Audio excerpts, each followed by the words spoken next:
Hi, everyone. Very good morning from Toronto, and a warm welcome to all of you who are joining us for this third session for the four-part webinar series. And I hope the screen is being shared right now and you all are able to see it. This is the third session of a four-part webinar series on road safety in transit-oriented developments.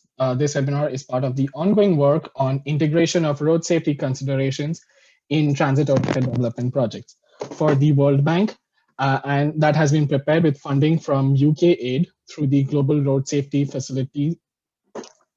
Some house rules before we begin. This is a webinar, so all the participants are automatically muted. You may type in your questions and any concerns that you may have in the chat box. For our presenters, I would request you all to be on mute when you're not presenting. And while some of us have our cameras on, we understand that you don't want to turn it on. I would now invite Alina, a senior transport specialist at the World Bank, who is chairing this session. Thank you so much. Thank you, Abhishek, and a warm welcome to all participants for this exciting webinar. My name is Alina Burlaco, and as Abhishek was mentioning, I'm a senior transport specialist with the World Bank Global Road Safety Facility, working on road safety globally. And one of the projects I'm involved in is basically the one we are discussing during this webinar series, the integration of road safety into the TOD concept. We will have 4 speakers today. Prerna and Abhishek will talk about the planning and design measures to ensure road safety in TOD. Prerna is a lead urban development at World Resources Institute India. She works on projects of transit-oriented development, land value capture, safe access to mass transit, developing toolkits, developing detailed project reports, informing policy, and also doing capacity building. Abhishek is a consultant with WRI-India in the Sustainable Cities and Transport team, working on policies and guidelines for active transportation improvements and tactical urbanism interventions. We will also have a case study that will be presented by Gerald and Greg. Gerald Olivier is a lead transport specialist for the World Bank in India. He focuses on developing solutions to enhance urban mobility, achieve sustainable economic integration through multimodal transport, enhance rural connectivity, and achieve safer transport to better serve the needs of India. He used to lead the bank's community of practice on transit-oriented development, including the development of the TOD toolkit and this current engagement. Prior to India, Gerald was cluster leader in the Singapore World Bank Hub, and from 2010 to June 2018, he supported the development of metro lines and high-speed rail lines in China as team leader for the World Bank. And we will also have Greg Smith, who is Managing Director for International Road Assessment Program, IRAP, Strategic Projects. Greg leads the Strategic Projects Division of the IRAP, which is basically a charity dedicated to creating a world free of high-risk roads. He works closely with governments, multilateral development banks, NGOs, and industry on road safety projects in Asia Pacific, Europe, Africa, the Middle East, and also Latin America. Next slide, please. Thank you, Abhishek. This session is the third in a series of four webinars, and we'll discuss the planning and designing of physical infrastructure and strategic solutions that ensure road safety within a TOD project. As mentioned, a case study presentation will highlight the Tianjin Urban Green Mobility Project, emphasizing on alignment with the city's vision and goals for ensuring road safety, identifying challenges, and applying design solutions within the TOD stations area in Tianjin, China. So I will hand it over to Prerna and Abhishek to tell you more about the planning and design for road safety in TOD. Thank you. Thank you, Alina, for facilitating this conversation. Hello and welcome to all of you who are joining us today. The World Bank has developed a toolkit consisting of implementation resources and tools. It includes information on how to take on a TOD project from initiation to completion. WRI-India has helped in integrating road safety considerations to this existing resource through updates and additions. These documents have been circulated to all as part of webinar invitation. In our previous sessions, we had discussed about 5-step TOD framework, and plan and design is the third step of this framework. It focuses on formulating context-specific solutions and priorities. In this session, we will be discussing about road safety components in plan and design stage. Before we move ahead, please note that this is a very detailed section of the toolkit, and this session intends to provide all the details, keeping in view the limited time of the webinar. Hence, it is advised to refer the knowledge product and good practice note for an in-depth details. Plan and design stage contains a series of detailed planning principles and design components to formulate TOD plans at various scales of interventions, that is at city scale, corridor scale, station area scale, and site scale, and in varying contexts. Although TOD planning and design takes place at different scales, it is most pertinent at station area scale, where station is the anchor point of the area and all development and commuter movement is oriented towards it.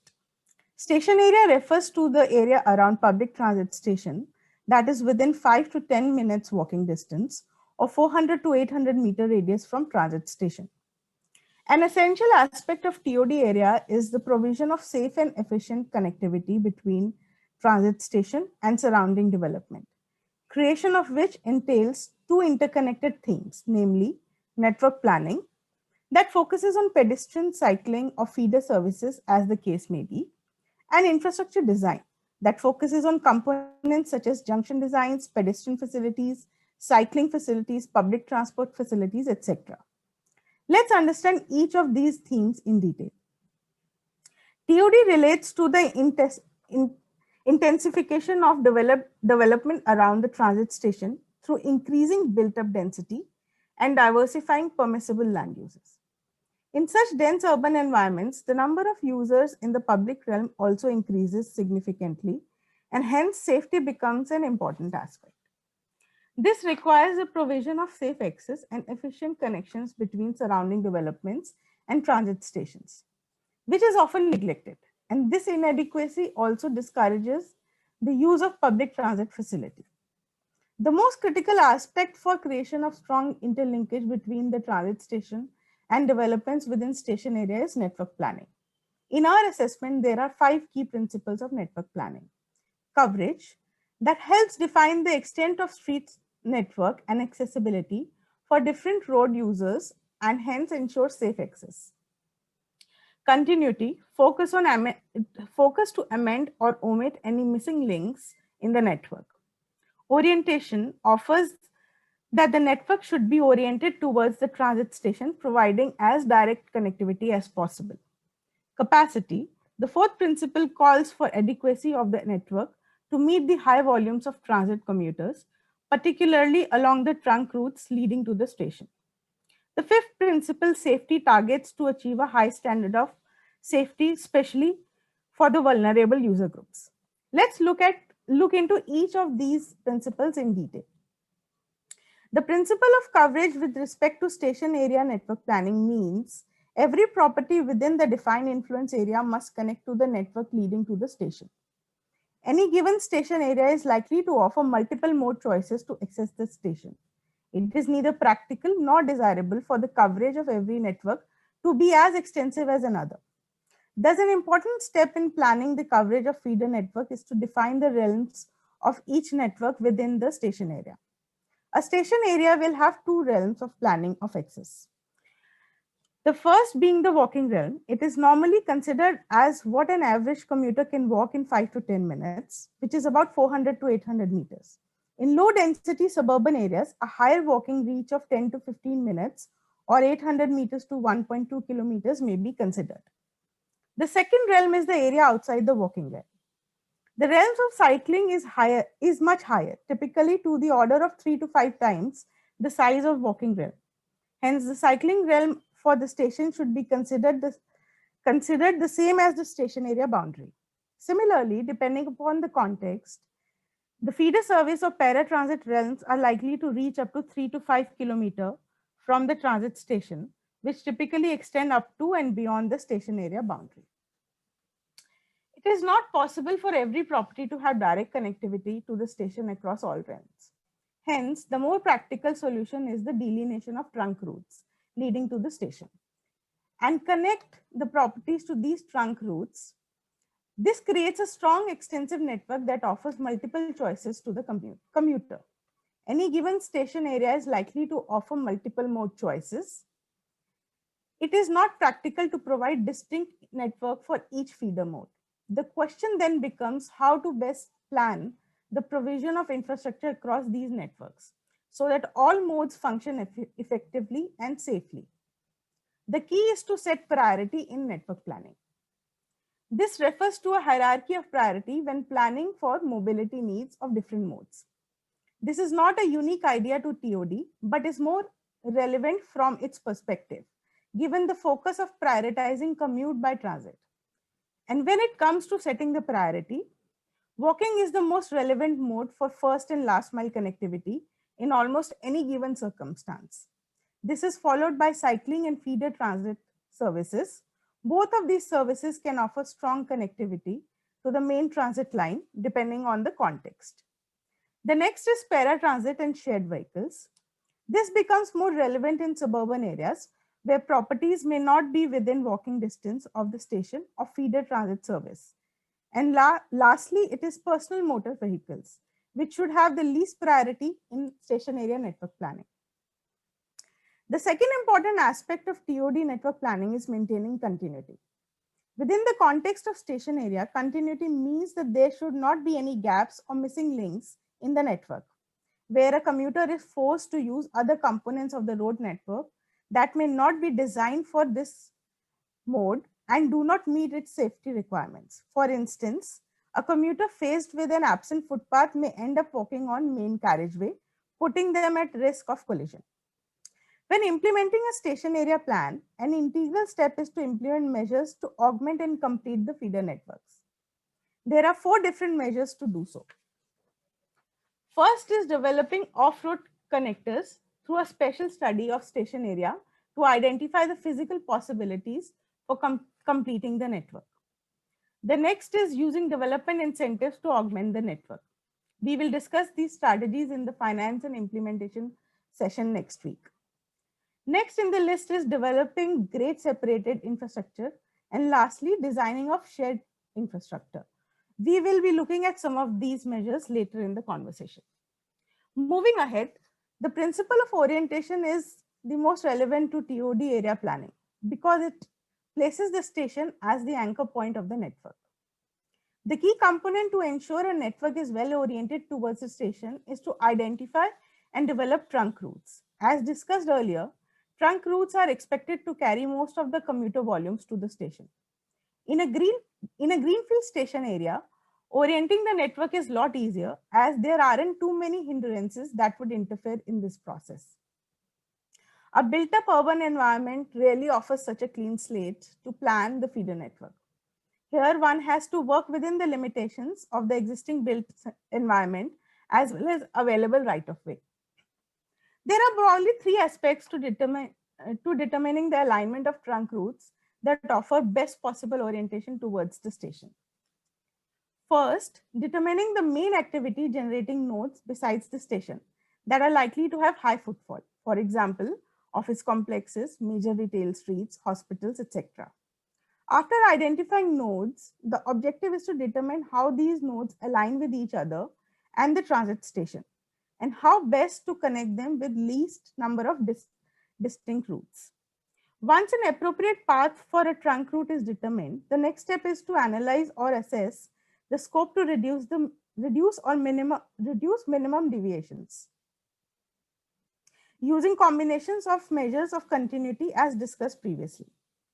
And lastly, assessing favorability of local conditions with respect to adjusting land use, orientation to transit with minimum deviations, and capacity of the route in question. Capacity deliberations are most relevant and crucial in the planning of trunk routes along the network. TOD entails high number of users concentrated within a station area who then disperse through road network. Hence, measures to augment network capacity must start with land use planning and transit service planning, which is supported by the following 6 augmentation methods. The first method is to reallocate road space. The most important tool to ensure adequate capacity is to reorganize the use of road space in the station areas, ensuring wide sidewalks based on pedestrian capacity studies, and using building setbacks through TOD development policies, segregated and or dedicated cycle tracks wherever possible, and restricting ancillary road users on corridors. Second in the list is to incorporate building setbacks. A TOD policy can be introduced to allow for the transformation of ground floor of residential property for commercial uses along major trunk routes. We will discuss incentives for such measures in our next week's session. The third is eliminate on-street parking and streamline other road uses. Within a TOD, due to transit services, there is lesser dependence on private vehicles. Limitations on parking will encourage more commuters to use public transit. These freed up road spaces, especially along the trunk feeder routes leading to stations, can then be allocated to footpaths, cycle lanes, or feeder bus lanes. The next is create one-way street network to improve the carrying capacity of the street. This should not be confused with traffic calming design measures, which we will discuss later in the conversation. The next measure is to reduce interruptions in flow to better the road capacity. This can be minimized mainly through the divergence of conflicting traffic movements and limiting the number of driveways in the main trunk routes. Lastly, provide more entry and exit at the station to avoid creating bottlenecks.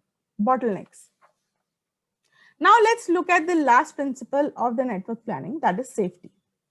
Conflicts arise at a station area due to inbound and outbound pedestrian and vehicular traffic and the general traffic within the said area.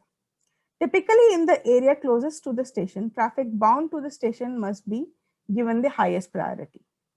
Once the feeder priority areas of the station are defined, the next step is to determine measures to ensure a high level of safety for the feeder modes in question. A lot of these measures will depend on infrastructure design factors, which are covered in detail later. However, there are three important planning aspects as well that have a strong role to play in determining the overall safety of the area. The first is to provide dedicated infrastructure, which is the safest measure, though not always practical. This includes footpaths, pedestrian walkways, cycle lanes, and bus lanes. Dedicated infrastructure is a good measure on wide trunk routes, especially where there is a high volume of vehicular traffic moving at a very high speed. Dedicated infrastructure can take two forms, namely physical segregated infrastructure and lane marked infrastructure. The next aspect is to implement speed zoning and traffic calming measures. Research have shown that vehicular speed below 30 kilometers per hour drastically reduce the risk of fatalities. Speed zoning is the single most effective measure for the provision of safe mobility in the station area. Desired speed should be achieved through combination of regulations and design measures. The last aspect of safety is reducing vehicular traffic volume. There are different measures that can be considered to reduce traffic volumes in station area, particularly in the walking realm. A few of them are restrictive measures to discourage personal motor vehicle usage, such as through removal of parking spots or very high parking rates. Regulatory measures such as restricting certain vehicle classes during peak commuter time periods. Traffic volume in walking realm can be reduced through the creation of alternate routes that bypass this area. Eliminating thorough traffic that is not locally bound. Pedestrian-only paved streets could be created for selected routes. With this, I will pause and hand over the session to my colleague, Abhishek. Abhishek, over to you. Thank you, Prerna. Now we will look at some of the specific design details and considerations for implementing these network planning principles. The most important principle governing this chapter is safety. The objective is to ensure that this infrastructure meets the highest standards for safety for all road users, especially for vulnerable road users. In this section, we will be discussing about the designing of infrastructure which will help to achieve the three sustainable safety principles of functionality, homogeneity, and predictability. As we lay emphasis on the must-haves of road safety in TODs, it is pertinent to understand what do these principles mean for road safety in TOD. Roads in TOD have different functions based on how they service the transit station. How can one access the station? How is the influx of users distributed through the development? How does it interact with its adjoining land use throughout the day? Similarly, homogeneity of road design refers to how comprehensive is the road design and the user space allocation. It looks at avoiding large differences in speed, volume of user types, and direction. Lastly, predictability of road network in TOD refers to how the road space will be used. The intent is to be able to predict or understand the function of the road space by the application of design. This becomes essential in the context of TODs because it deals with the high volume of road users and thus will help in achieving safety. In the next set of slides, we will look at how these principles can be incorporated to the walking infrastructure, cycling infrastructure, feeder transit and paratransit infrastructure, designing of shared streets, and lastly, design of the primary station area. We intend to cover design recommendations that are specific to the provision of safe access to the transit station within the context of TOD. These must be seen as addition and not as replacement to any local street design codes. It must also be noted that any diagram in this presentation is representative only and not an actual design. Any design implementation must be carried out based on local guidelines and immediate site context. Walking is the most important mode in any TOD zone, not just for direct access to the transit station, but also as the most likely means of first and last mile connectivity for any other modes of commuting. The most essential component of walking network is the sidewalk. It comprises of three components. The frontage zone is the area next to the property edge line and is meant to accommodate spillover uses from the adjacent property and is not meant for walking. The width of the frontage zone is between 0.2 to 1 meter based on the neighboring land use. Next is the walking zone. The most important design consideration for this zone is to ensure it has adequate width and is free of any kind of obstruction. A typical width of 1.5 meters is acceptable. However, for the walking routes leading to the transit station, a minimum of 3 meters is required. The multi-utility zone is the area located between the walking zone and the traffic or the parking lane. Its use varies depending on the context and may accommodate street vending, furnitures, utility boxes, bike parking, street lights, etc. In reference to street lights, it must be noted that the lighting needs for pedestrians are different from those of vehicular traffic and must therefore be integrated with the overall lighting strategy for the street. Additional lighting should be provided at any conflict points or black spots within the TOD. It is essential to have an active sidewalk that can be achieved through active frontage from commercial activities at the street level of the developments and encouraging vending in the multi-utility zone. This ensures there are eyes on the street and provides a sense of security to the pedestrians. A critical aspect of designing safe infrastructure concerns the design of safe crossings. The most important aspect of pedestrian crossing provision is their frequency and location. Crossings must be provided at all intersections so that the continuity of the walking network to the station is maintained. Block sizes within the station area should be to ensure that the intersections are not more than 150 to 200 meters apart. In already developed areas, mid-block crossings may be provided. A pedestrian crossing must be at least as wide as the sidewalks that it connects. However, for a TOD area, especially for intersections closer to a station, an even wider crossing may be desirable as it allows for more people to cross at the same time. It is recommended to have a minimum width of 3 meters, though width closer meters may be desired for higher volume routes. Deciding on alignment of a pedestrian crossing raises two questions. Should the crossing be so aligned that it continues the natural walking path? Or should it be aligned perpendicular to the traffic lane such that crossing distances is minimized? The natural walking path and the shortest crossing distance will align perfectly with each other in a four-arm intersection where both roads are at 90 degrees to each other. However, if the angle of the intersection is skewed, then there will be a deviation in the two paths. For unsignalized intersections, an alignment with the shortest crossing distance is favored.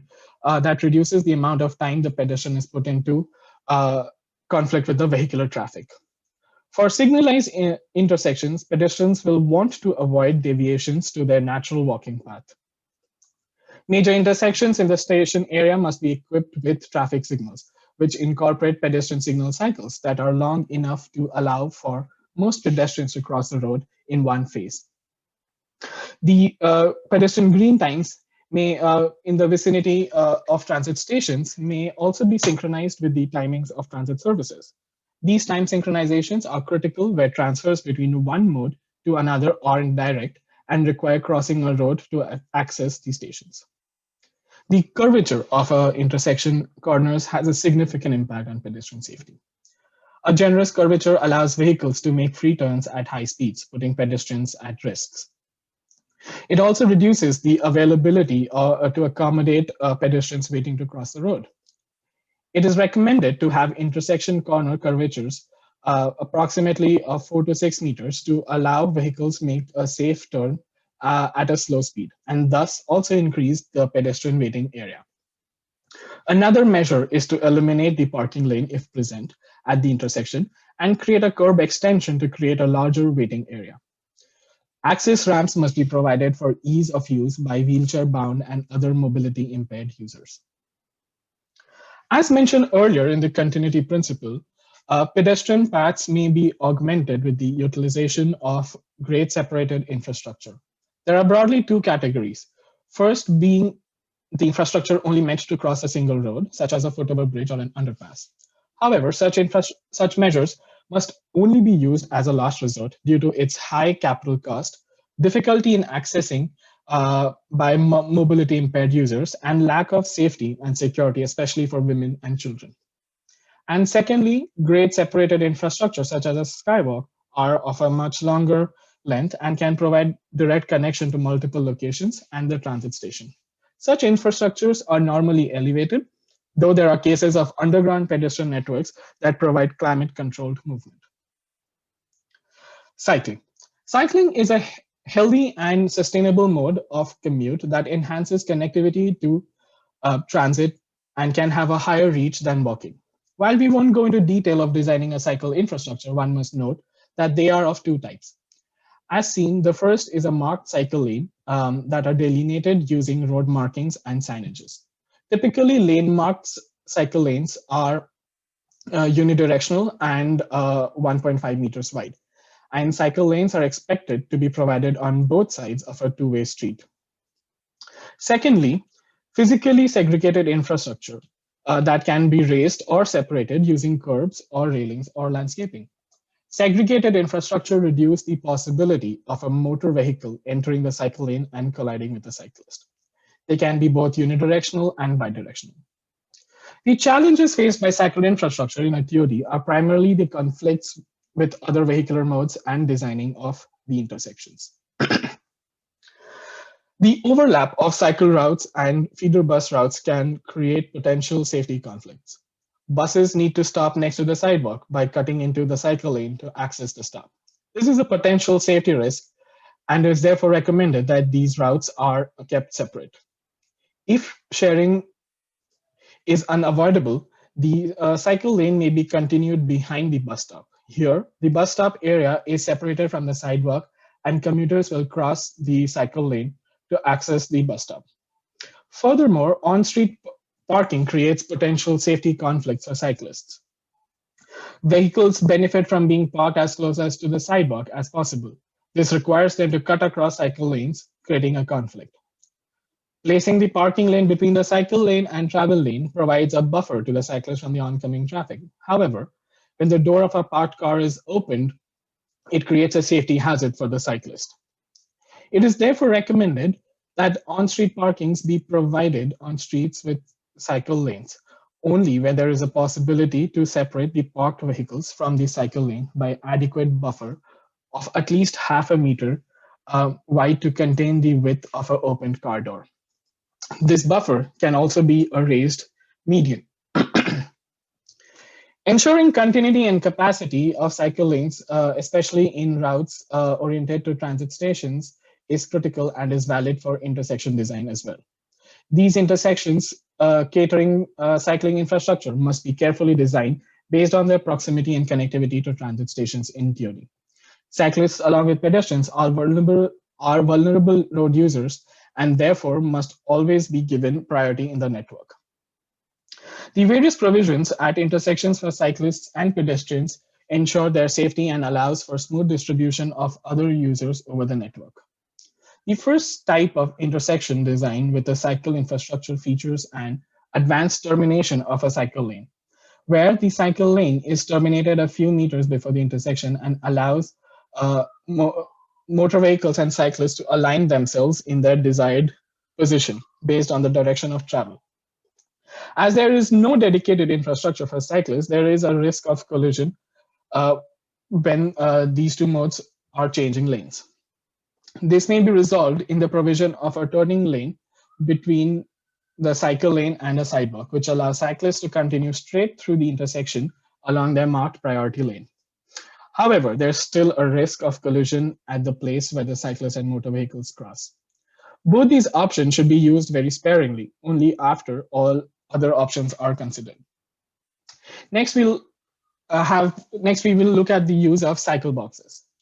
Cycle boxes with one-phase turn provides dedicated infrastructure right up to the intersection and allows cyclists to wait inside the boxes and complete a turn in one signal phase.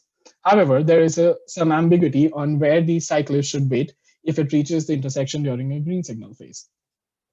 Alternately, in an intersection with cycle boxes with two phases, during the green signal phase, cyclists intending to make a turn enter the intersection and align themselves in cycle boxes of the perpendicular street. This design, being more intuitive to both cyclists and motorists, enables safety for the users, but requires two phases. These options are suitable for intersection in the station areas where majority of cyclist movement requires to make turn, typically for routes connecting to a station. Lastly, we have intersection designs where cycling and pedestrian infrastructure are in tandem. Hooked cycle lanes are deviated at the intersection to align the cycle lanes with adjacent street pedestrian crossing. They slow down the cyclists as they enter the intersection area and provide better visibility for cyclists and motorists of each other.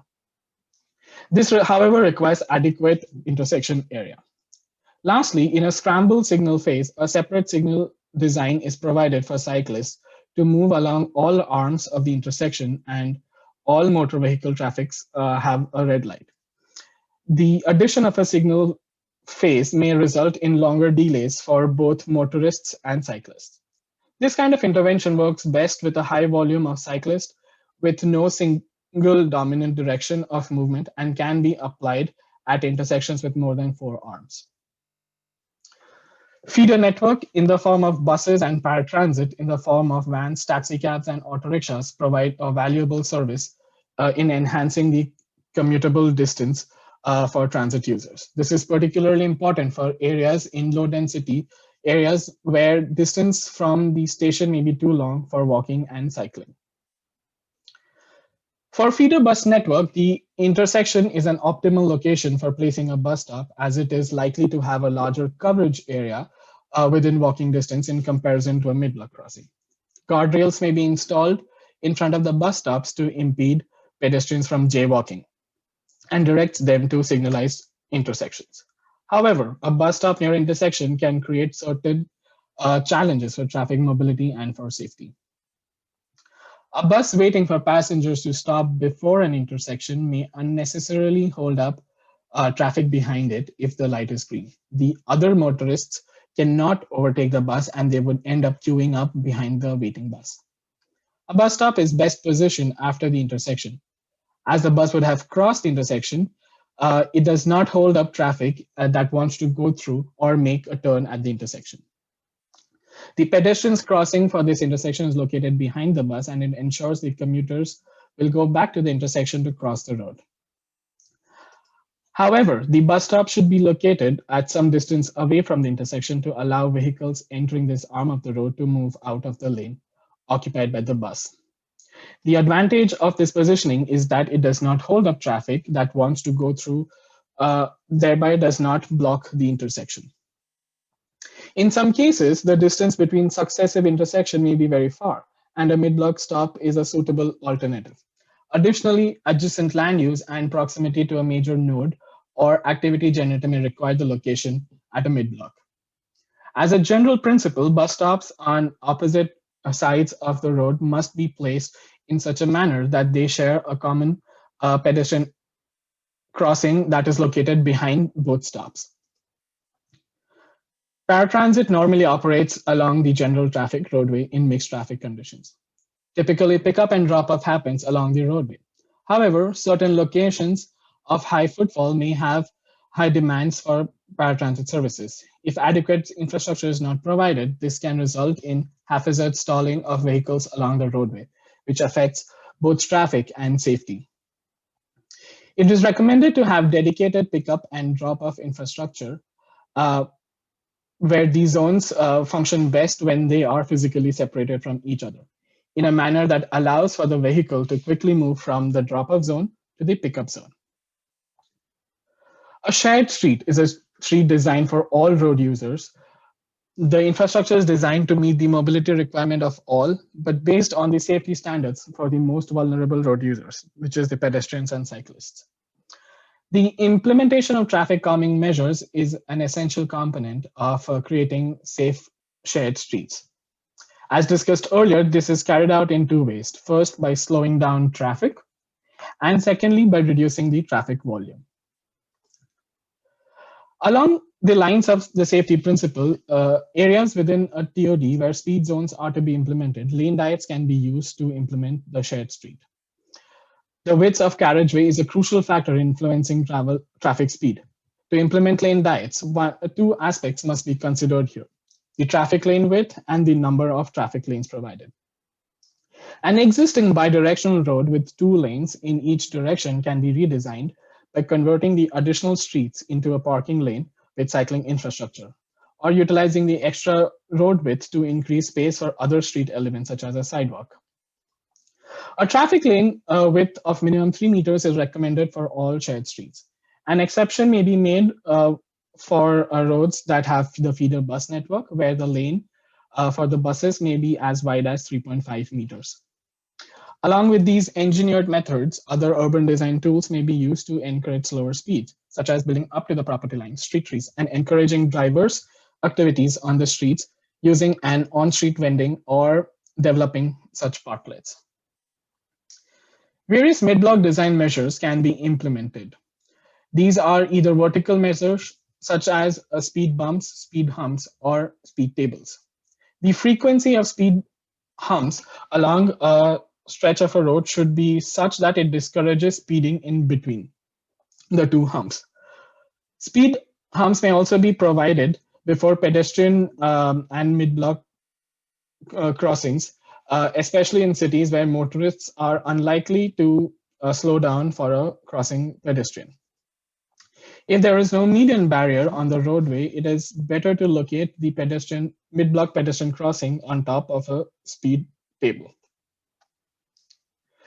Horizontal speed calming elements include deflectors placed on the street to make drivers maneuver through a serpentine way, which may also be achieved through alternating parking arrangements, or curb extensions to create physical bottlenecks for choking the traffic. While these may seem general traffic calming measures, it must be strategically used within a TOD station area to have multiple uses. Curb extension, along with acting as speed deterrents, may also double up as refuge space for pedestrians, bus stops for the feeder and paratransit network, or support the other infrastructural needs such as a bicycle parking or a public bike sharing system. These horizontal vertical measures can be further extended to an intersection design, wherein a curb extension may create gateways to traffic calmed areas with speed zonings in the TOD, or a raised intersection, preferably with a different surface material to slow speeds.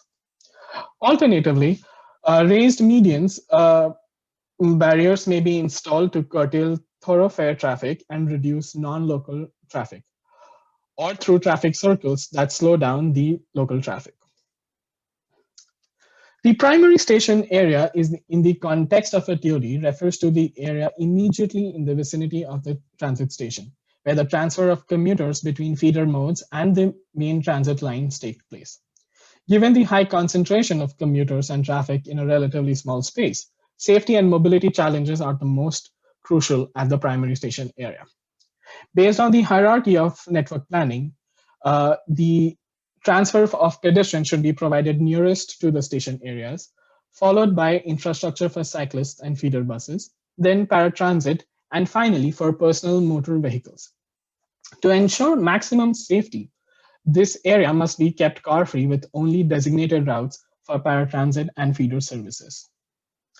It is important to ensure that transit infrastructure, including station structures and pillars, do not impede the movement of any mode. In other cases, elevator shafts and stairways to the stations are placed on the sidewalks, forcing pedestrians to walk on the carriageway instead. In other cases, feeder stops obstruct the continuity of pedestrian movement. As mentioned earlier, it is recommended to provide multiple entries and exits to the station, ideally connecting to different roads and different directions of the station area. It is essential to have safe, wide, and universally accessible crossing infrastructure close to these access points. This must also take into consideration the expected volume of pedestrians coming in and out of the station and design adequate walking space or refuge areas to avoid spillage. Lack of such safe crossing infrastructure forces pedestrians to jaywalk and create potential risk between high-speed motor traffic.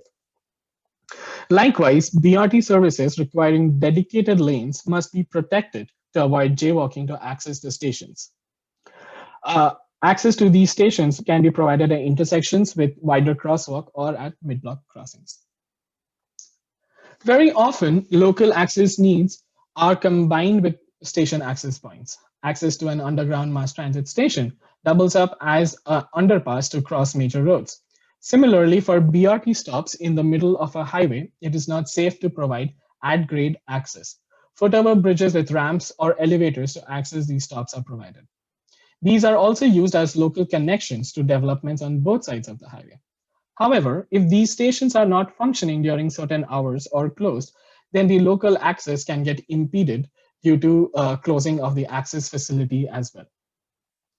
It is advisable to have these infrastructures to remain functional all day and to have a separate connection from these off-road connectors to the transit facility. Along with adequate walking infrastructures, especially within the close proximity to station access points, bicycle parking and public bike sharing systems may be provided within walking distance.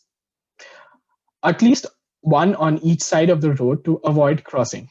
And this should be connected to protected or marked cycle infrastructure within the station area. Station access points can also be separated according to the transfer mode. For instance, a direct access link may be provided connecting the station to the feeder bus routes, separating the movement of bus commuters from others, as can be seen at the Thane suburban train station in the Mumbai metropolitan area in India. Here, an elevated deck is provided for buses, which connects to the suburban railway ticketing booths through pedestrian skywalks and footover bridges. These are at-grade auto rickshaws. There are at-grade auto rickshaws, pick-up and drop-off points with waiting and queuing areas for passengers.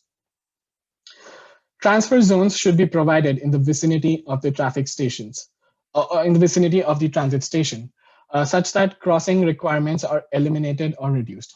For instance, if a feeder bus stop is located near the transit station, it is a good idea to ensure that there is no road between the feeder bus facility and the station. As can be seen here, a typical transfer design along Bogota's Transmilenio BRT corridor includes an integrated transfer facility between the trunk BRT and the feeder service. These stations are designed to have a common central platform where both the services can dock on either side of the platform. Also note the level differences on either side of the platforms to match with the floor levels of the two types of buses. However, it may not always be possible to locate all transfer facilities on the same side of the transfer station. In such scenarios, it is essential that safe crossing infrastructure is provided to access the station, and a signalized crossing may be needed due to the high transfer volumes. Safe infrastructure can be designed by ensuring priority of all the users and their requirements within the station area, which includes adequate connections and orientation to the transit station, and distribution of users through the network based on their individual capacity. With this, I will stop and hand over the session back to our chairperson. Thank you. Thank you so much. Thank you so much, Prerna and Abhishek, for such interesting presentations and describing so well how planning and design work in TOD. And thank you so much for our participants, because we've received a series of questions in the Q&A and also in the chat box. So I would actually like to address some of these questions live by our panel. So we had several questions actually related to India, and one of the questions was why pedestrian facilities are not being implemented in Indian cities, especially mega cities of Delhi, Mumbai, and Bengaluru, and how best can you frame a policy of institutional mechanisms regarding vulnerable road users. Also, what should be the height of sidewalk to ensure accessibility? And we've also had a comment on India, and I think is related to this question, that in a country like India, it's very difficult to encourage people to use public transport and non-motorized transport because of lack of first mile and last mile connectivity.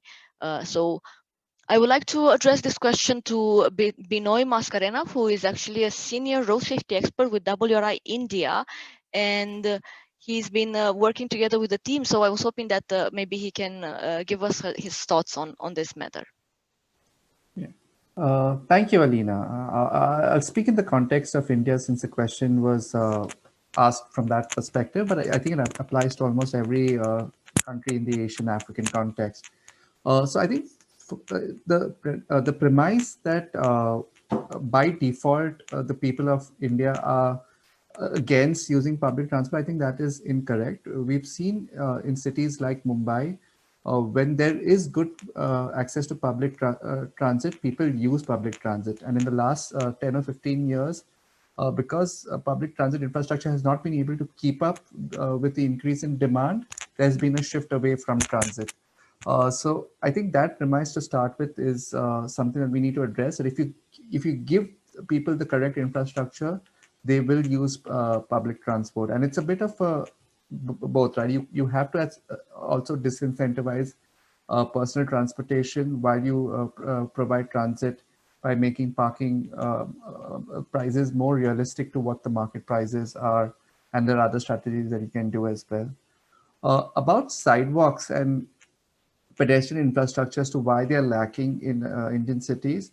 And that's up to us collectively to address, right? I think a lot of our decision makers are still enamored by a car-centric model of what they envision an advanced city to be like. And unfortunately, that vision is tied to the American European cities of the 1970s or probably even earlier. And these cities have actually moved away from that. If you go now to any West European city or American city, you'll see that they have great pedestrian infrastructure. It could be better, but it's at least the pedestrian is now quite high in the focus of their transit priorities. We don't see that in the same lens in India.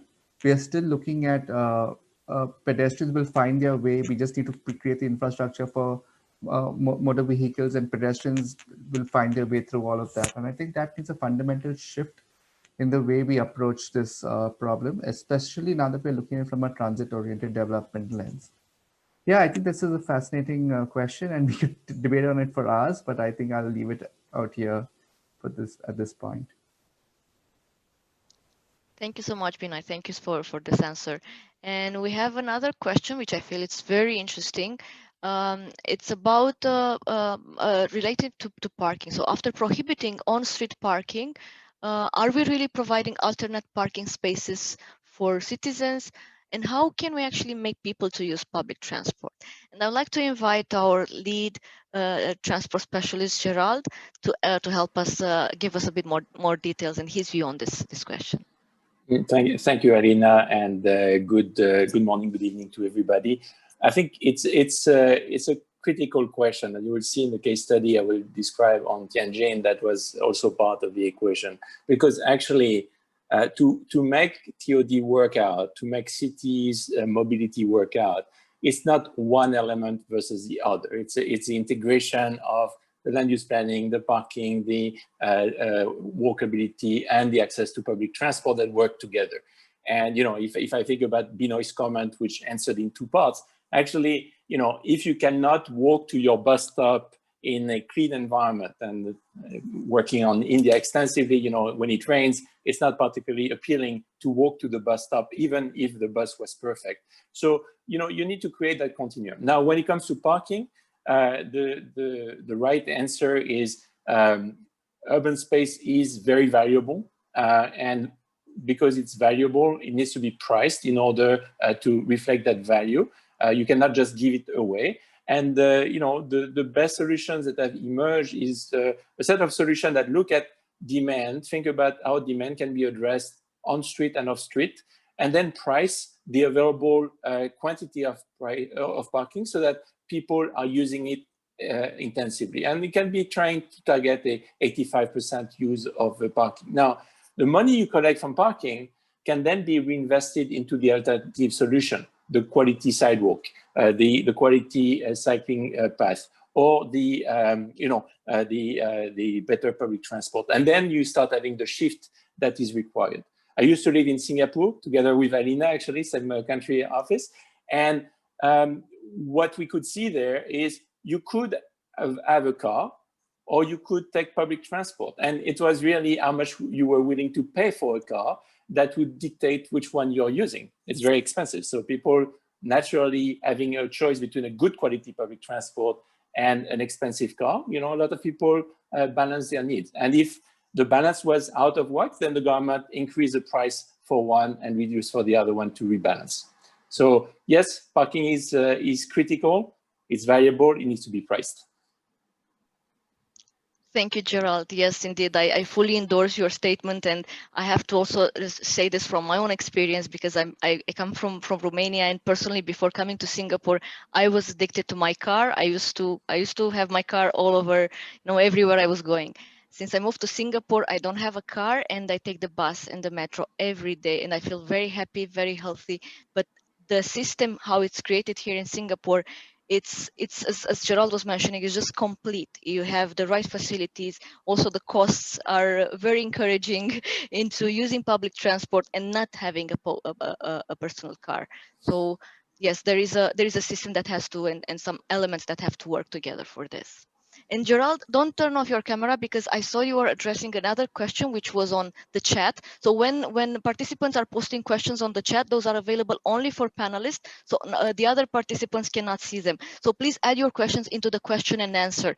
And Gerald, I really like the answer that you provided in the difference between urban roads and actual roads, and how actually current roads are built according to standards from the 60s, 80s, and not according to the latest, to the traffic patterns that we have and users. So I would like you also to approach, just a bit on this topic, because I feel it's extremely important. Okay, so for full disclosure, I'm a transport engineer, a road engineer by training. And, fortunately, I was trained in the 90s. And there was a huge shift at the time in France, my country of origin, in terms of how we think about urban mobility vis-a-vis how we design a road between cities.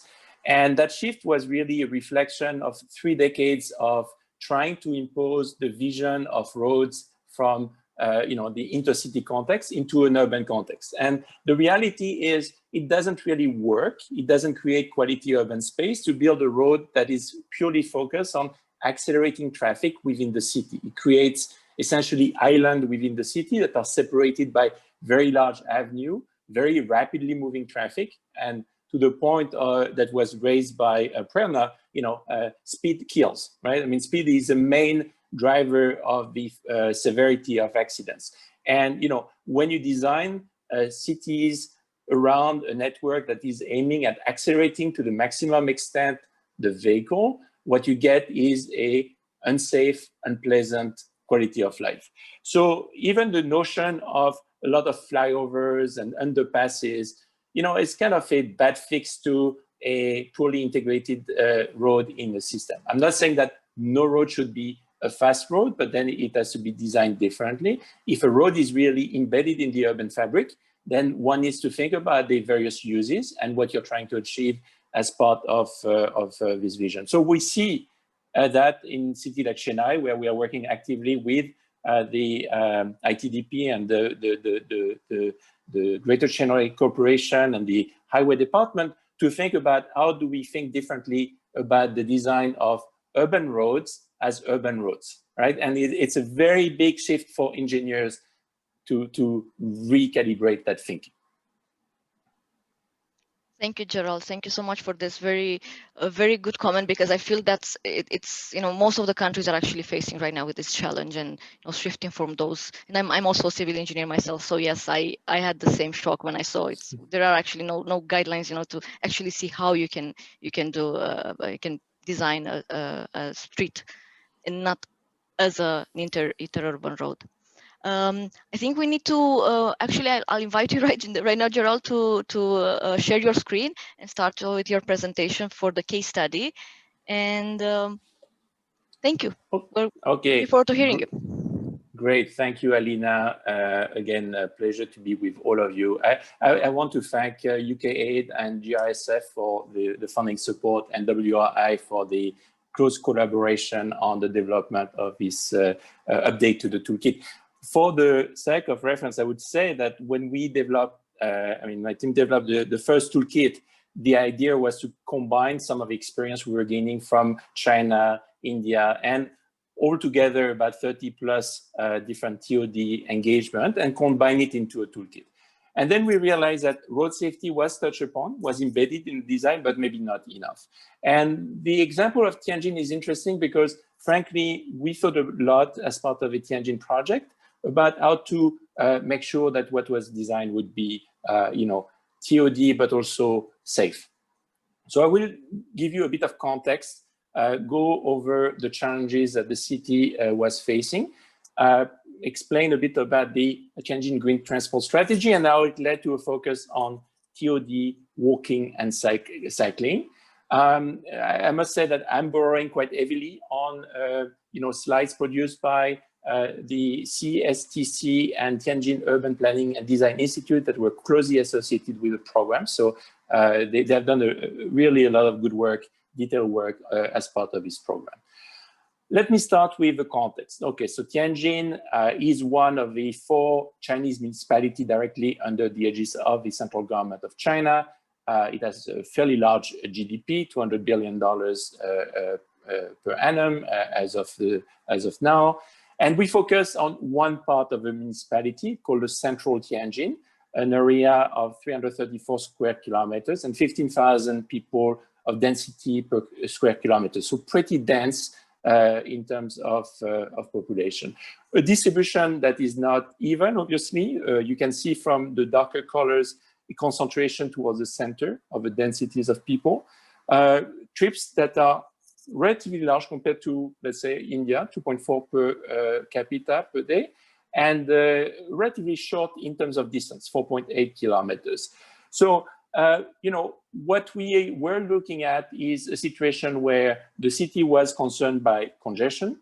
The streets were very much designed in the way I was describing in the previous Q&A, focusing on accelerating traffic to the maximum extent. And, we were coming to a point where even investment in metro lines were not necessarily paying off. They had 4 metro lines, but relatively small number of passengers at 800,000 passengers per day. So with that and plans for a 13 metro line program, the city wanted to go through a different approach. And part of the reason for that was the non-motorized transport mode share was decreasing steadily every year by 1% for the past 20 years, actually. And part of it has to do with the width of the sidewalk that was not sufficient in many parts, a lot of it below 2 meters. It may sound like a good number, but it's not enough actually to really be very comfortable. In particular, as when you see on the picture, the sidewalks of 2 meters is encumbered by trees, by a vehicle, by activities of all kinds, forcing people to walk on the street. Now, the city had been building a lot of new neighborhoods, and those new neighborhoods were very much planned for cars, very broad avenues, like the one you see on the right, and kind of not giving a very strong sense of urban space, really designed for cars by road engineers, a lot of parking, compared to what you would see on the left side, which is a traditional Tianjin, vibrant, a lot of active frontage, very pedestrian oriented. So the city had a history both of walking and cycling that was pretty strong, but was losing that history as things were going through. Similarly, in terms of integration of service between buses and metro, a lot of the transfer points were not really designed in an integrated fashion. Often, the roadway towards a metro would be, a long roadway with limited facilities for protecting bike lanes, for example. And we were looking at a situation where, like in Beijing, where we did, my colleague Wan Lifang did a study of the accessibility, the connection between mass transit and bicycle plays a very big role in terms of accessibility. So on the left side, the yellow areas are not covered by public service within a walking distance in Beijing. And then when you add to that public bike sharing system, you were able to reduce the lack of coverage to what you see on the right side. So you see the disappearance of yellow and the importance of bicycle as a way to extend the range of your mass transit system. So the project itself looked at how to address this by leveraging better the metro system, both existing and incoming, by promoting walking and cycling in the urban core, and by investing essentially around 111 stations for accessibility, and by transforming the urban core right here on the map to move forward. And that as part of a strategy that combined a green transport strategy, a car parking strategy, and so on. Now, the project went through a restructuring, and in addition to the red area that was about 7.2 kilometers, a new area was added, also with the mindset of making it much more walkable and easy to cycle through. So from that emerged a green transport strategy that really focused on not making cars faster, which was the original request, but reinventing the city as a competitive, attractive city, people-oriented, all the key words of what you expect in a modern city. And as part of it came a number of big benchmarks and big targets. 80% mode share for green transport, meaning NMT plus buses, 20% or more on bicycles, 100% of the arterials equipped with physically separated bike lane, reducing the average or keeping the average travel time below 30 minutes during peak hour, and keeping the average travel distance below 6 kilometers. So that entailed a four-pronged strategy. And we analyzed, as you can see on the right graph, a number of options. There were four key scenarios analyzed in terms of how much TOD we put. Do we go all urban rail, or do we mix it with medium capacity public transport? So a combination of mass transit, TOD focus for land use, high quality walking and cycling, and intensified motor vehicle transportation management policy were the four pillars that the city took moving forward. So just to elaborate a bit, on the network planning, while there are 13 lines that are proposed plus a number of suburban rail lines, some of the line could be addressed with a little bit less heavy investment in metros. There was a strong emphasis on bus-only lane with 150 kilometers that have been implemented in a matter of a couple of years as part of the vision of a city. And from a TOD perspective, a way of thinking about movement within the city to try to create job opportunities in each of the districts as well, so that the transfer from district to district would not be as intense. So it's kind of an avoid part of the strategy. Then looking at how do you concentrate activities around mass transit, and looking at how do you create also urban space. You see all the greenery there that would create a level of accessibility, making the city enjoyable. Now, at the non-motorized transport level, it meant also thinking about a 500-kilometer cycling network that covered kind of all the city. And from that, create, an environment where you would have shading for bike lanes, you would have express bike lanes, you would have corridors that had independent and coherent right of ways with physical isolation depending on the speed of the adjacent vehicle. And, as you did that, you started then thinking about the parking zone strategy that I was mentioning earlier, where in areas of the city that were hyper-connected by mass transit, and therefore, you really had to want to drive if you wanted to go with your car, then a class 1 zone with more expensive and more, let's say, discouraging parking environment would be created. And then in areas like in the green part where you had more availability, you would be a bit more relaxed. Overall, the city was trying to contain the growth in vehicle so that the network would not be saturated as they invested massively in public transport. Now, some of the new tools that came through were really looking at measuring the quality of a biking and walking environment in the city. So the CSTC, one of the organization I mentioned at the beginning, calculate a bike score as part of a project, a walking score. And then from that, and looking at data from mobile, public bike sharing system, we were able to see that there were a number of locations where naturally there should be a flow of a certain volume, but actually it was not materializing. And those were indicating disruption in the network as to what could be the priorities for investment. And leveraging on multiple layers and measuring the type of lane separation across the city, and looking at, on the right side, how the bike use of public bike sharing was being spread over time and over space, then you were able to identify where to put your money in a way. So coming to a zone per se, that big zone that I mentioned, 11.7 square kilometer in the city center that covers part of 3 districts, we had a zone that had quite a few metro lines. I mean, Hopping district in the zone in question had 4 lines today, and there's 10 lines in the plan that are supposed to converge toward the zone. Nong Khai had 100% coverage at 500 meters from a metro station based on the plans. So from that, we were able to look at, okay, what is the plan for the metro network, and how do you create, on the right side, differentiated type of improved walkability cycling that would create a continuous network that connects to the metro network. So the red one are actually almost pedestrian only, mostly pedestrian focused solutions. And some of the other ones are more arterial in nature. So I will show you a few pictures just to give you a sense.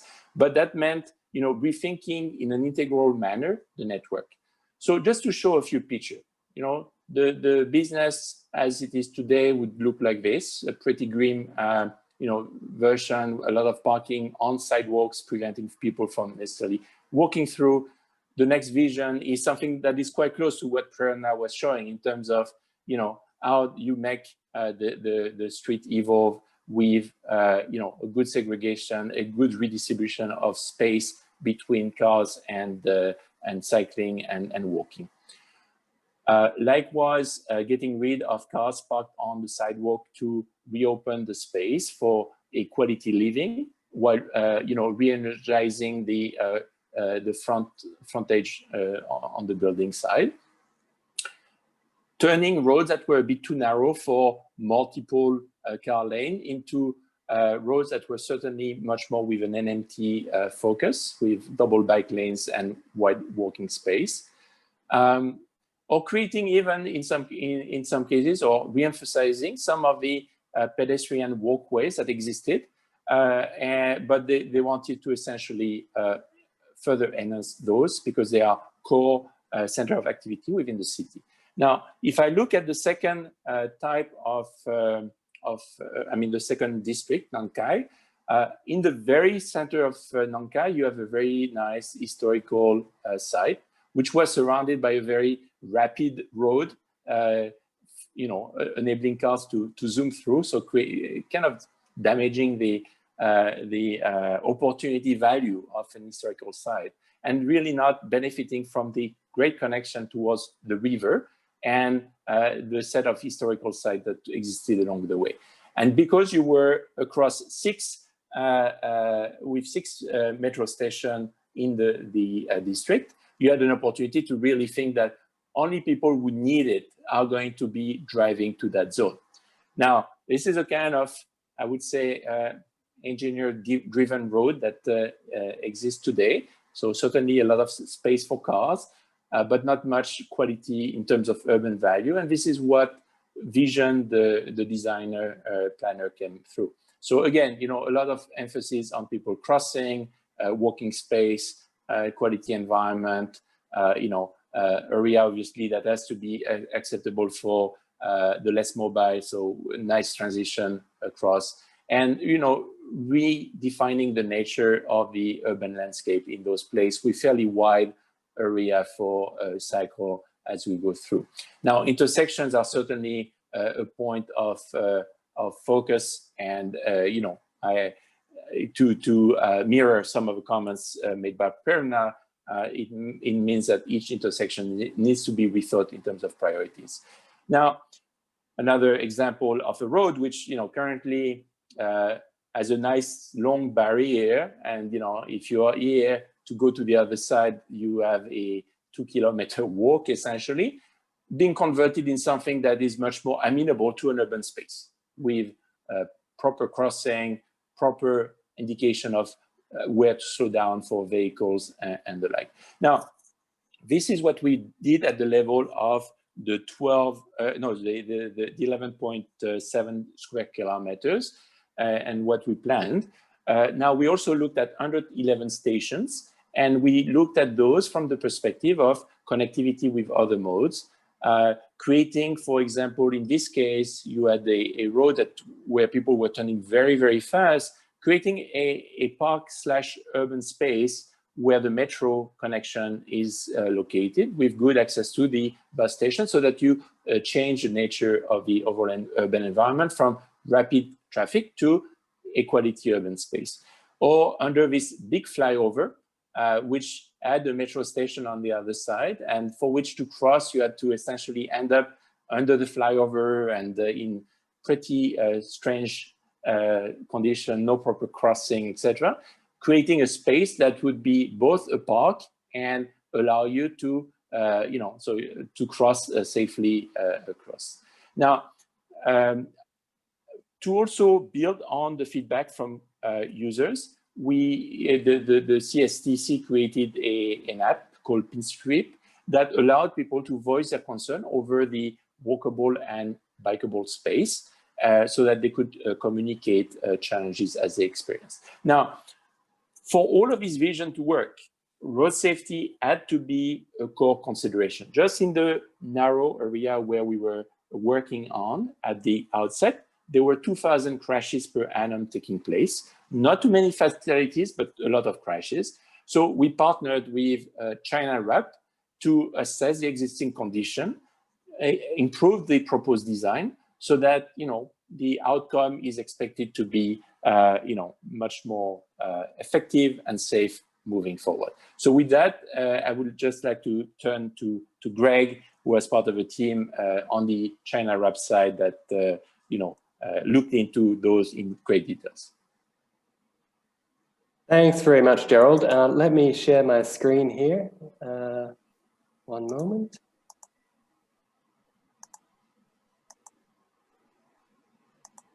Okay, let me jump right in here. So thank you very much for the chance to speak, and thank you particularly to World Bank and WRI for the opportunity to talk today.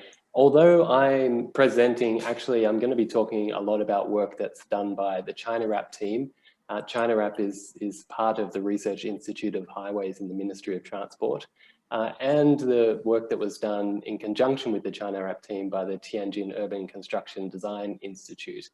We were very fortunate to have a really good working relationship between those two groups. I know that Alina spoke a little about what IRAP is in previous webinars, so I'm not going to go into too much detail about that. But if you want more information about what IRAP is, you can take a look at the website there, irap.org. So like Gerald said, we were focused on access, or looking at the safety of access to metro stations, public transport hubs, but also those the roads around those two key areas in Heping and Nankai. And so the approach we took was to select a series of roads in a rough radius around some key metro stations to understand the typical safety issues that exist around those stations, and then also assess all the roads within those Heping and Nankai green transport strategy areas. A really interesting thing that was done very early on in the project was in the World Bank documentation. The bank and the city agreed to set a target for the roads of achieving at least a 3-star rating for safety for 90% of the roads. So the designers had the challenge of lifting the star ratings up to that 3-star or better rating. And so in a ChinaRAP assessment, 1 star is the highest risk and 5-star is the lowest risk. And importantly, that target really also explained the interrelation between infrastructure provision and speeds. And speeds are just so fundamental to safety. And it did say, in the event that the lifting the star ratings through infrastructure provision is not economic, then speed limit reductions and speed management options need to be considered. So it gave the option for that play-off between infrastructure and speed management in order to achieve that target. So the process that was taken was that we started with, the team started with a survey in 2015 of key roads. There's about 100 kilometers of roads. You might have seen on that first slide that I showed, one of the ChinaRAP team, Hu Han, was on a bicycle. Some of the surveys were done on a bicycle so that the team could get really a first-hand feeling of what it's like to be a vulnerable road user on some of these roads. The survey included and was followed by collecting data at each 100 meters along the road. About 50 different attributes were measured along each 100-meter segment of road. The star ratings were then produced. So a separate set of star ratings were produced for vehicle occupants, pedestrians and bicyclists. From that, a series of suggested countermeasure improvements were made about how the star ratings could be lifted, things like safe improvements to sidewalks, pedestrian crossings, etc. That was then fed into the design team, and they used that, they took that alongside all the other safety assessments that they were producing or safety investigations that they were doing themselves. That fed into their thinking about the designs. Once they completed their designs, their first round of the designs, the ChinaRAP team was then able to produce star ratings for the designs. And it became an interactive process where, as the designs were being produced, the star ratings were being produced and feedback about the ratings were given back to the designers. And now we're very fortunate now to see some of the roads being completed and post-construction star ratings being performed as well. So over the next, I guess this year and the next couple of years, we'll see more and more of those roads upgraded and the star rating closeout work happening as well. So I'm just going to give you a couple of quick summary of some of the attributes that were observed throughout the network. The key one for safety really is traffic speeds. And what the team found was, in many cases, it just wasn't clear what the official speed limit actually was throughout the network. There were some signs that they found that said 50 kilometers an hour, a couple said 30, but for the most part, it just wasn't very clear. So the team did collect speed data throughout the network to see what sort of speeds vehicles can comfortably travel at. And you can see some of that detail on the charts on the left there. But certainly a lot of the roads that we looked at, the team looked at, are very large. And certainly it's possible for vehicles to comfortably go faster than 50 kilometers an hour in many cases. So in some ways, these were, like in many cases, very large roads, large traffic volumes, but often quite fast traffic flows as well. The pedestrian crossings were really interesting. The network had a lot of pedestrian, or has a lot of pedestrian crossings in place, but many of them weren't functioning particularly well. And in the top left-hand picture, you can see an example of one of the metro stations where it actually has 2 pedestrian bridges, one at either end of the station, and there's a signalized crossing not far down at the intersection. But human beings being human beings, they very often prefer to take the path of least resistance. And we saw many, many examples of people crossing the road at grade where there's no pedestrian crossing facilities in place, even when there's good alternate pedestrian crossings available. So that image on the right, what it's showing is that, you know, in a regular IRAP assessment, if we could be sure that people were using those overpasses and those bridges and not crossing at grade, that would actually be a 5-star location for pedestrians, because it's virtually impossible for a pedestrian to be killed. But the real situation actually is that people are crossing that road at grade, and it's very wide, multiple lanes, large traffic volumes, often traveling relatively fast. So it was actually rated a 1-star location. So it says a lot about the need to make sure that the provision or the infrastructure that's there is designed in a way that's really going to work and fit well with the way people want to move around the network. Sidewalks also, there was a lot of sidewalks provisions in place, like the infrastructure is in place in many places, but again, it wasn't very accessible very often. We very often saw cars parking on the sidewalks, or there were street vendors, or the planting on the sidewalk actually took up all of the pavement, stairs from adjacent stores extending down into the sidewalk. And so there was many cases where pedestrians walk on the road in order to move around. And that adds enormous levels of risk. As soon as people are stepping onto the pavement and mixing with traffic, it really isn't a matter of if someone's going to get hit. It's just a matter of how long that's going to take. And also it's incredibly uncomfortable for people to have to be sort of stepping off sidewalks and onto the pavement all the time. Many of the intersections we looked at were incredibly large, and so it's not that uncommon for pedestrians, for example, to have to walk 75 meters to get from one side to the other, and that's usually too far to go under one of the green signals for the pedestrian phases. So again, it's a pedestrian crossing in principle, but in practice, it's not really working particularly well. Those very large intersections also are not good for the cyclists, because they also have an enormous length to cross. They get exposed to lots of traffic in lots of lanes, but it's also not particularly safe for the vehicle occupants as well, because these intersections that have quite high movement speeds. The curb radiuses on these intersections are also really often very, very large, and so there's just no traffic calming effect from the design of the intersection. So that was a very common feature. And you can see for that little graph up in the top right-hand side, about a quarter of the network that we looked at had 4 or more lanes of traffic in each direction, and about 20% had 3 lanes in each direction. And so quite high risk environments for pedestrians and bicyclists. But speaking about bicyclists, the Tianjin network is reasonably good, or fairly good for bicycle facility provision. And that is a feature of many of the Chinese cities, is that there's often some sort of space provided for bicyclists. That might be a wider space, just separated by a line, like the photo on the left. In many cases, it's fully segregated bicycle lanes. So bicyclists can very comfortably ride along those lanes without any concern that they're going to be exposed to vehicular traffic.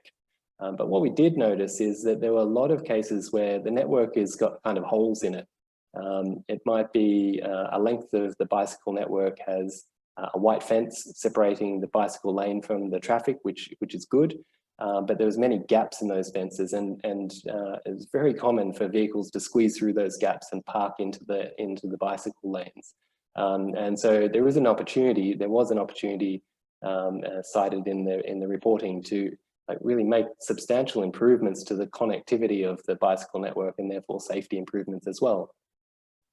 So that was just a few of the attributes that were examined by the team, and they put those together to make these sorts of maps. So this is a pedestrian star rating map for the Nankai and Heping district that Gerald was talking about earlier. The black colored is the 1-star, so the highest risk. Red color is 2-star, 3-star is orange, 4-star is yellow, and 5-star is green. And so Gerald was talking a little bit earlier about that section at the top of the map there, the Gulo area where the drum and bell towers are. You can see a lot of that pedestrian access around that very important and beautiful tourist area is actually in the 2-star and 1-star category. So that mapping becomes very valuable for pinpointing where the highest risk sections are and understanding what sort of designs might be used to improve the star ratings throughout that network. So that 3-star target that was set at the start of this project was looking fairly challenging at this point. There's quite a lot of 1- and 2-star roads that needed to be addressed. We did also spend quite a bit of time thinking about the relationships between speed and infrastructure. And this is a critically important part of understanding risk on the network, but also understanding like the optimal approach that you might take to improving the network. So the chart on the left, what that's showing is the star ratings at a particular location. And in fact, it's that one location that I talked about earlier at that metro station. Along the bottom of that chart is increasing speeds from 30 kilometers through to 50 kilometers an hour. The vertical is an increasing risk. And so what you can see is the situation that they have at the moment is really a situation where there's no pedestrian crossing in place and traffic speeds at about 50 kilometers an hour, so well into the 1-star category. If you added a signalized crossing at that location, if you said, right, this is where the pedestrian desire line is, this is where people want to cross, let's put in a crossing here. At 50 kilometers an hour and with these very high traffic volumes, you would about half the level of risk, but you would still be in that 2-star category. So then you say, okay, what if we combine that with a speed reduction? So what if we said we set speeds to be 40 kilometers an hour through this length of road? Then you'd be well into the 3-star section and much lower risk. And so it just helps to illustrate the interplay that you can get between adjusting speeds, which often need not be very expensive, and infrastructure provision. And the chart on the right is doing a similar thing, but actually just looking at speeds across multiple roads. And so what the bottom chart, or the bottom part of that chart really is saying is, if you set a speed limit of 30 kilometers an hour in this area, and if you could be sure that it was well enforced and there was good compliance, then all of the roads would achieve at least 3-star rating or better. You would achieve that target that was set instantly without any infrastructure provision. You might have to do some tidying up of the sidewalk, etc. But once you're at that 30 kilometer hour zone, the risk of death for pedestrians and bicyclists gets really, really low, like Perna showed in her chart earlier. On the other hand, if traffic is going to be traveling around at 60 kilometers an hour, then most of the roads will be 1 or 2 stars. And if you want to maintain that 60 kilometers an hour speed, you're going to have to invest heavily in infrastructure to make sure that the vulnerable road users are separated. So the data really opened up those opportunities to explore these different relationships between speed and infrastructure. The design strategy, which was really set by the Design Institute, really focused on what they called safe, green, healthy, and smart network. In terms of safety, their philosophy very much lined up with the suggestions that we were making from the assessments about separating vehicles from active transport modes, so from the pedestrians and bicyclists, and where you can't do that, then slowing the traffic down. So a lot of the suggestions that we made to the designers were about improving the connectivity of the bicycle network, improving the pedestrian crossing designs, adjusting the size of the intersections and providing channelization to try and reduce the open space at intersections, and traffic calming, protecting the sidewalks with bollards, for example, so that vehicles can't travel on them. And I think it's fair to say that like the China Wrap approach that you will have learned about in the previous webinar, it's a network level approach. Even though we look at the road every 100 meters along the road, and we record about 50 different attributes, it's still necessary to use road safety audits, for example, to really fine tune your understanding about key issues on safety on the network, and also the detailed design that comes into this sort of work It's not necessarily going to get picked up in the China Wrap assessment. So it's kind of a macro level assessment. And the Design Institute did a lot of that work as well, that really fine tuning. But as you'll see in a moment, there was good discussion on that sort of detail through the design phases. So this is one of the examples of where we moved into looking at the designs and starting to star rate the designs. So this is one of the roads in Heping district. You can see it's a one-way road in this photo at the top. You can see lots of on-street parking on both sides, multiple lanes of traffic, not always clear exactly how many lanes of traffic there are. It sort of can vary between 2 or 3, and very high traffic speeds. And in fact, the buses tended to be, from what we saw, like some of the fastest moving vehicles on those roads, especially when they went around the intersections or through the intersections with these wide curb radii. Very little pedestrian provision, and so speeds could be quite high and not much place for pedestrians to safely walk. The designers proposed something radically different. They said, okay, we're going to make this a 2-lane road. So instead of it being one way, we'll have 2 lanes. You can see on the picture down the bottom there, a key feature is a wide median through the middle there. But pedestrian sidewalks on either side of the road, space for bicyclists as well. And this is a plan view of that same design. So you can see through the middle, that wide median that's in place. There is 2 lanes of traffic in each direction, but you can see a key feature is the introduction of the signalized crossings, like very frequently across that road. So instead of having to potentially walk a long way potentially to an intersection to find a crossing, lots of mid-block pedestrian crossings put in place. You can also see the speed limit there being set to 30. And so, like I said before, once you get vehicles confident, you can be confident that vehicles are traveling at 30 kilometers an hour. You can be fairly confident that the level of trauma is going to go down a lot.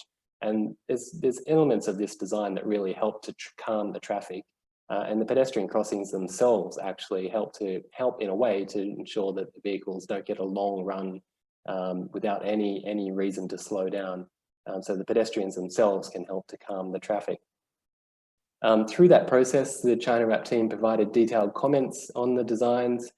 So they provided comments about how, for example, accesses to private properties or commercial properties worked when vehicles crossing over the sidewalk. Talked about curb radii, for example, but very importantly did that speed sensitivity testing. So they did say, look, if the design works as it is designed with vehicles traveling at 30, here's what the star ratings might be. But if vehicles do go 10 kilometers an hour or 20 kilometers an hour, what's the impact on the star ratings? And so that sensitivity testing helped to illustrate where extra infrastructure might be needed, either to calm traffic or to compensate for traffic that might go faster than they anticipated.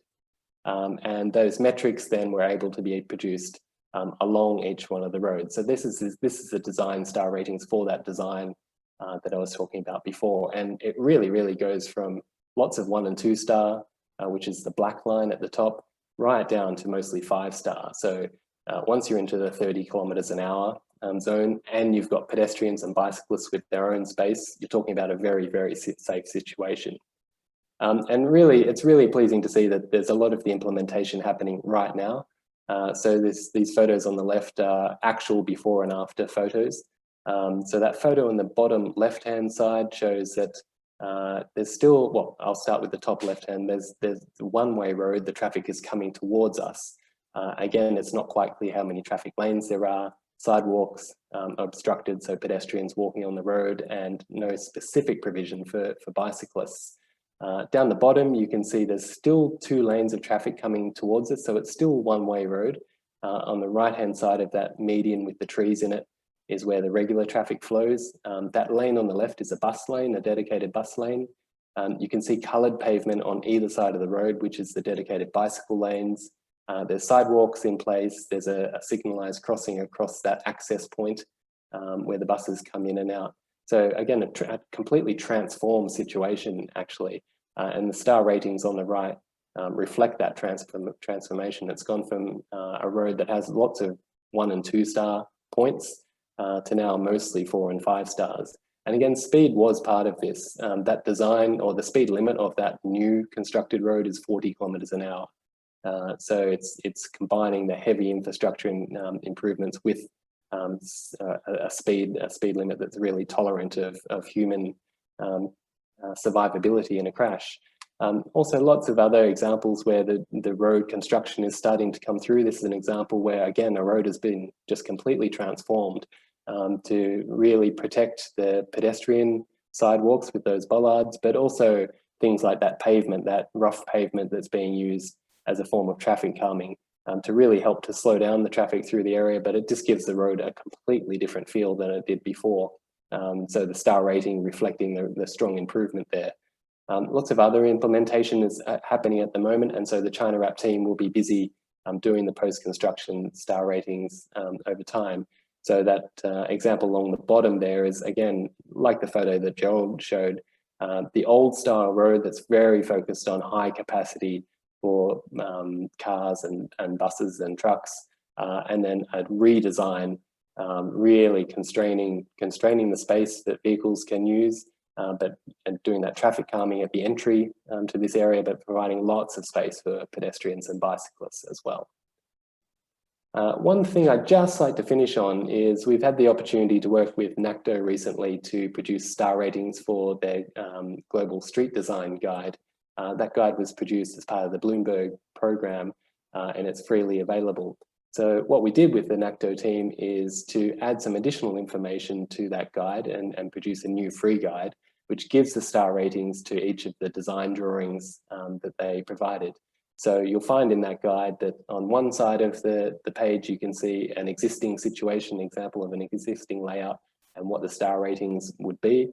In this case, lots of 1 and 2 star ratings. And then on the right, with a redesign and changes to speeds, you can see lots of 5-star roads coming through. So often very practical designs, very much consistent with some of the presentations we saw earlier, and very much consistent with what's being implemented in Tianjin at the moment. So that's a free resource. There's a link on the screen, so we'd be very pleased for you to take a look at that. So yeah, just to finish, thank you very much for the opportunity. I'd just like to say thank you to our main donor, which is the FIA Foundation, but also a big thank you to the Global Road Safety Facility and the Bloomberg Initiative that enabled the China Wrap team to get involved in this project, which has been really rewarding. And I think over the next couple of years, we'll see some fantastic road designs being implemented. So thanks very much. Thank you so much, Greg and Gerald. You had very interesting presentations, and I think the Tianjin case study is an example that should be followed in globally, because it's impressive. And as Gerald was actually mentioning in the chat, it's so good to see the vision coming to reality. So definitely this is something that it's very good to have this visual. And Greg, just to add on something that you were actually mentioning about road safety audit working hand in hand with the IRAP tool. Yes, we've actually presented this in this previous session of this webinar. So I would encourage all participants to check the recording and from our previous session. We'll be sharing that with you after the end of this four parts webinar series. We also have we've already over time, so I want to thank all participants for joining and for staying over time, and just to ask for patience for another just 5 minutes. Just one question that I would like to address to Gerald, because I feel this is a very important question. How is the road administration convinced of the plans to increase the space for non-motorized traffic, and is the budget for the arrangement of the roads and streets easily provided? If you can just briefly give us your feedback on this. Okay, so I think whenever you try to do something as transformational in terms of changing the mindset, right? We were discussing earlier about the engineers having to reinvent their thinking, etc. It's not happening just by coming once and then getting to a conclusion.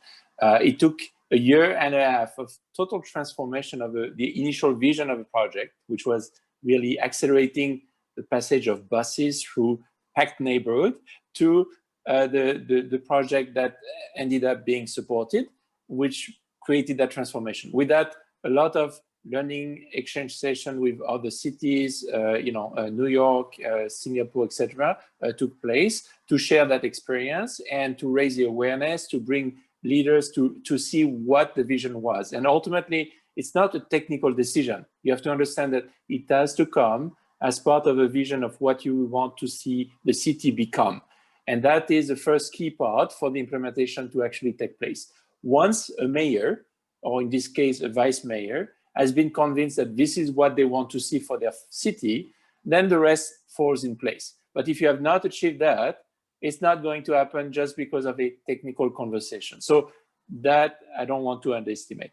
The other part that made it in a way possible is that we were working together and bringing some of the financing associated with this road network upgrade with those new concepts. And that, certainly facilitate the transaction because it brings both a certain level of expectation as well as resources.